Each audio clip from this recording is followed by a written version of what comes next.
네, 오늘커의 당잠사입니다. 당신이 잠든 사이 비가 억수같이 쏟아지더니 지금은 그쳤습니다. 근데 이번 주 내내 장마로 이제 비 소식이 있기 때문에 비 피해 없으시기를 바라겠습니다. 잘 이제 준비를 하셔야겠고요. 시장에 대한 준비는 저와 함께 하실까요? 우리가 쉬는 사이에 미증시의 분위기가 아주 긍정적이진 않았습니다. 3대 지수 모두 약세로 마무리가 됐는데 좀 아쉽긴 합니다. 장중의 흐름이 좋기는 했거든요.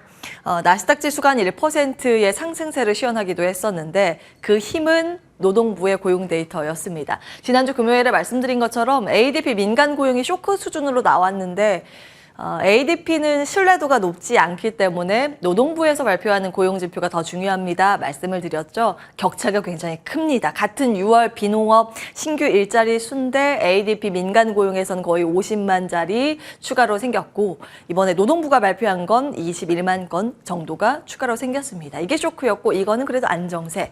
그래프로 보실까요? 하향 안정세가 뚜렷이 나오면서 시장이 환호하며 급등세를 보였습니다.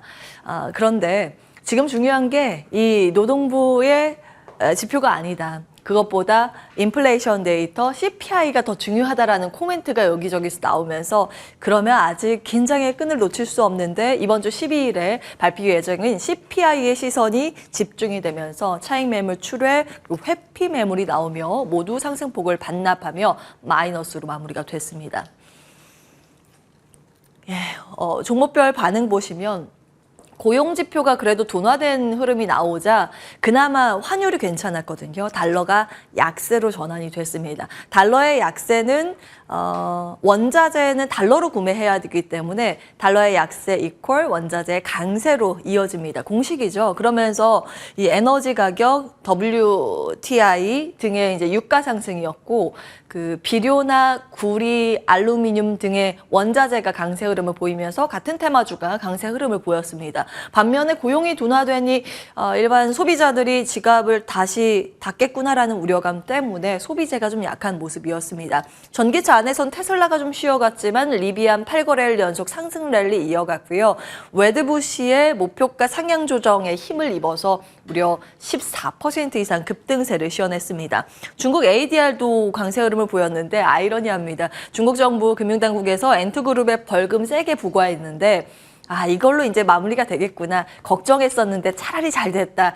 악재 노출로 시장이 해석을 하면서 ADR 주식들 오히려 올랐습니다. 반도체는 필라델피아 반도체 기준으로 봤을 때는 0.01% 아주 소폭의 강세인데 우리 AI 인공지능과 연관이 있는 반도체 쪽 있죠. 엔비디아, TSMC 모두 1, 2%대 상승세를 휘어냈습니다. 다만 중국 쪽에 공장 가지고 있는 인텔과 마이크론이 약세 흐름을 보였는데요. 한국 관련 지표가 전반적으로 좀 우호적입니다. 3대 지수가 약세를 보였지만 우리나라에 더 밀접한 연관을 띠는 중소형주 중심의 미국의 러셀 2000 지수는 무려 1% 이상 급등을 했고요. 한국 지수는 0.5% 그리고 유렉스 선물도 0.6% 상승이기 때문에 한 0.5% 출발에선 상승 출발 예상이 되고 있습니다.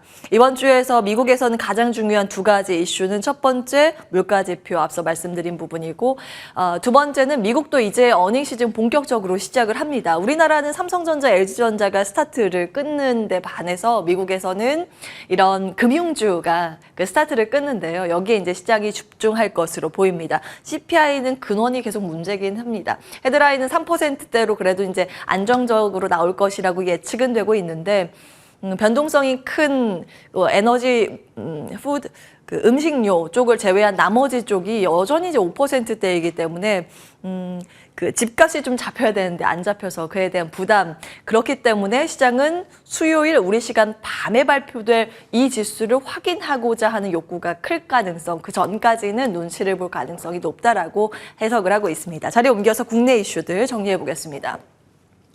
지난주 금요일에 국내 유동성 문제가 좀 부각됐다는 점 체크를 해드렸습니다. 크게 두 가지, 새마을금고와 GS건설 이슈인데 둘 다 같은 지점을 향합니다. PF에 대한 우려감이죠.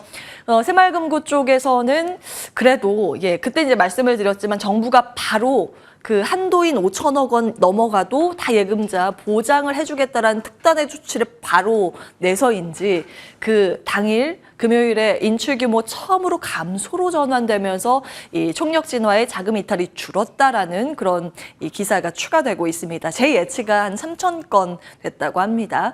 GS건설 쪽은 이 사고 현장 전면 재시공 결정이 나왔는데 이 GS건설만의 문제인가? 다른 건설사도 지금 똑같은 부실 문제가 나오지 않는 건가? 라고 하면서 이제 건설사 전반적으로 우려감이 확산되고 있는데요. 이거 확인할 때까지는 긴장의 끈을 놓지 못할 것이라는 평가입니다. 8월에 국토부에서 추가 확인 결과 발표 예정이 되고 있는데요. 지금 국토부에서 83개 현장을 추가 점검을 하고 있다고 합니다. 그래서 이제 이것이 리스크에 대한 우려감으로 연결이 되는데 근본적인 문제는 건설만의 문제가 아니라 PF에 연결이 돼 있는 자금을 대든 쪽 금융권, 증권사들이 엮여 있기 때문에 굉장히 중요한 부분입니다. 계속 좀 보셔야겠고요.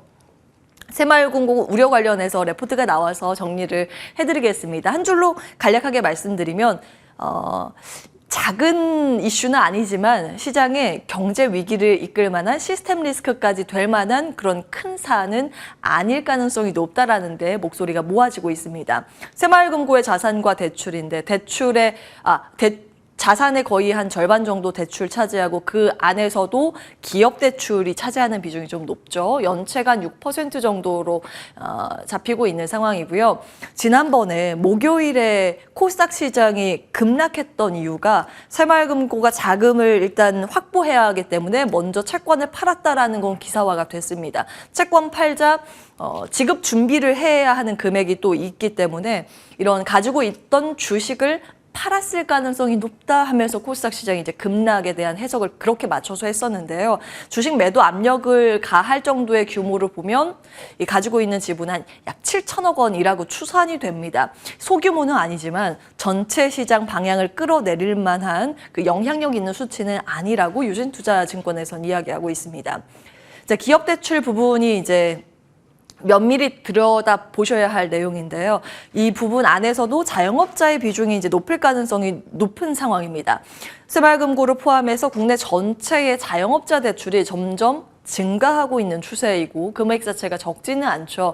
물론 전체 연체를 따져봤을 때 올해 상반기를 봤을 때 한 1% 정도로 잡히지만 이 안에서도 이제 취약 차주가 문제가 되죠. 10%로 점차적으로 이쪽도 증가하고 있는 추세이기 때문에 이 점에 대해서 이제 우려감의 포인트가 계속 시장에서 대두된다면 지수가 눈치를 볼 가능성이 높다라는 이야기 나오고 있습니다.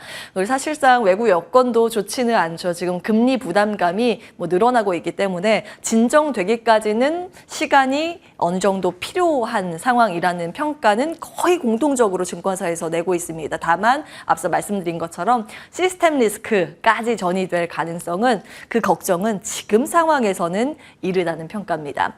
자, 전거래일의 우리 시장 마감 상황 한 줄 평을 하면 또 차전지 또코프로였습니다. 코스피에 비해서 코스닥 지수가 이날은 견조하게 버텨줬는데 그 힘이 에코프로에 있었기 때문입니다.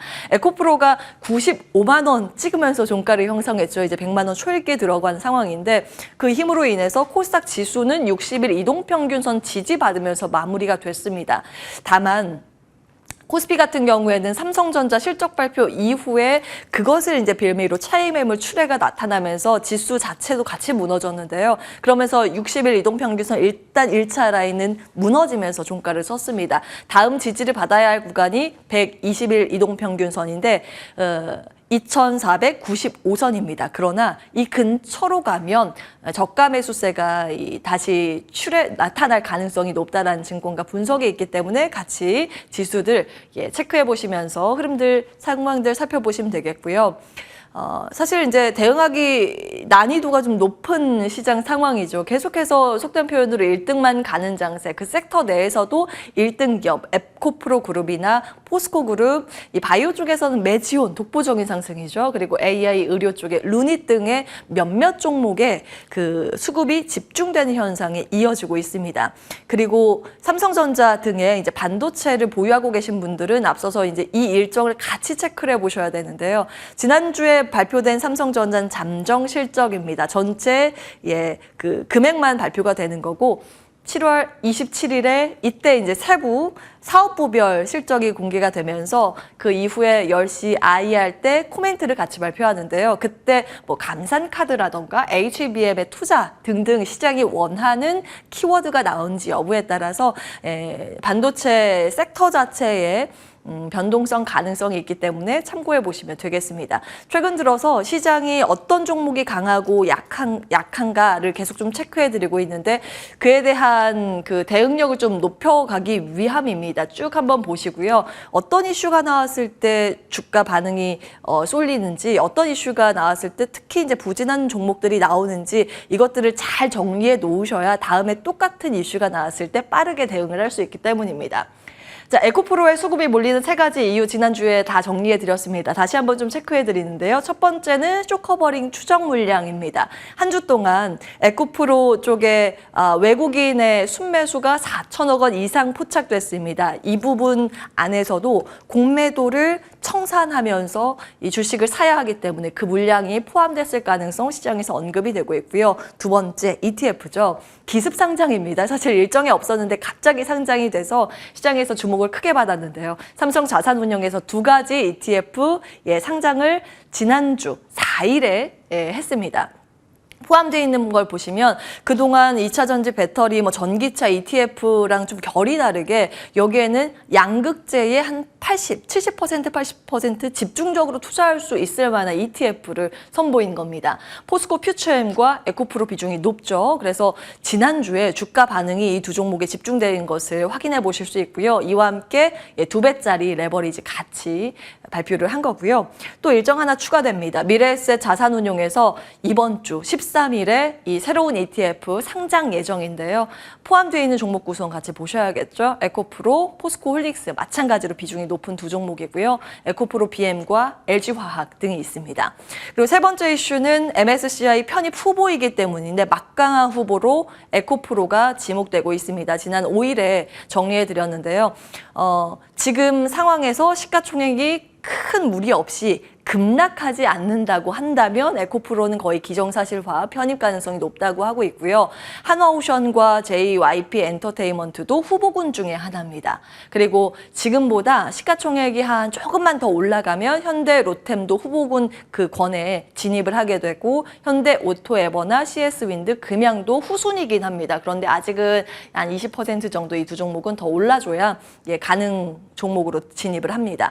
그때 이 MSCI 편입 후보가 중요하다라는 점, 수급적인 그 가늠자라는 점 좀 같이 체크해 드렸는데요. 왜냐하면 MSCI에서 그 구성 종목을 보고 전 세계 IB들이 같이 기계적으로 매수를 하기 때문입니다. 그렇기 때문에 사실상 이 수급 이슈들은 펀더멘털과 무관하고 수급이 움직이는 그 방향성을 같이 참고해 볼 수 있는 데이터이기 때문에 이제 앞으로는 정말 수급 이슈, 시세는 시세에게 물어볼 수 없는 그런 상황들입니다. 체크해 보시기 바라겠고요.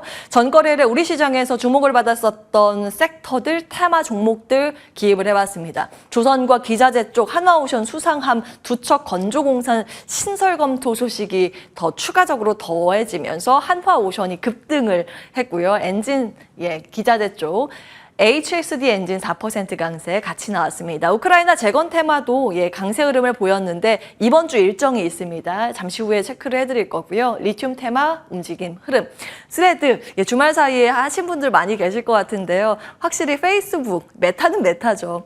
페이스북과 인스타그램을 운영하는 그 회사에서 스레드라는 새로운 그 소셜 네트워크 서비스를 출시했는데요.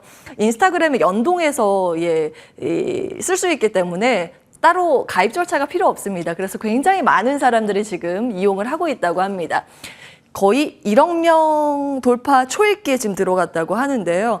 1억 명 가입을 기준으로 봤을 때 그동안 신기록이 챗GPT 2개월이었는데 지금 며칠 안 됐습니다. 그 돌파 가능성 물망에 오르면서 국내에서 연관되어 있는 특히 소셜미디어 쪽 광고 관련주가 전거래일에 급등했습니다. 그리고 나서 시간외 거래에서 또 일부 테마주들이 같이 상승하는 흐름을 보였는데요. 한 가지, 지금 메타 광고 관련주인데 이게 스레드라는 소셜 네트워크가 5일에 출시돼서 아직 광고가 도입되진 않았습니다. 그야말로 이제 수급 이슈로 움직이는 테마주라는 점은 기억을 해보셔야겠습니다. 일정 중요한데요. 이번 주에 일정 굉장히 많습니다. 외교 일정이 많은데 외교 경제사절단 윤 대통령과 함께 이 유럽 순방 일정이 있는데요. 같이 가는 사절단 안에 방산, 배터리, 원전, 건설 등 있습니다. 특히 폴란드 쪽은 2차 방산 수주 기대감이 굉장히 큰 상황이고요. 배터리 쪽도 지금 공을 들이고 있다는 소식들 전해지고 있습니다.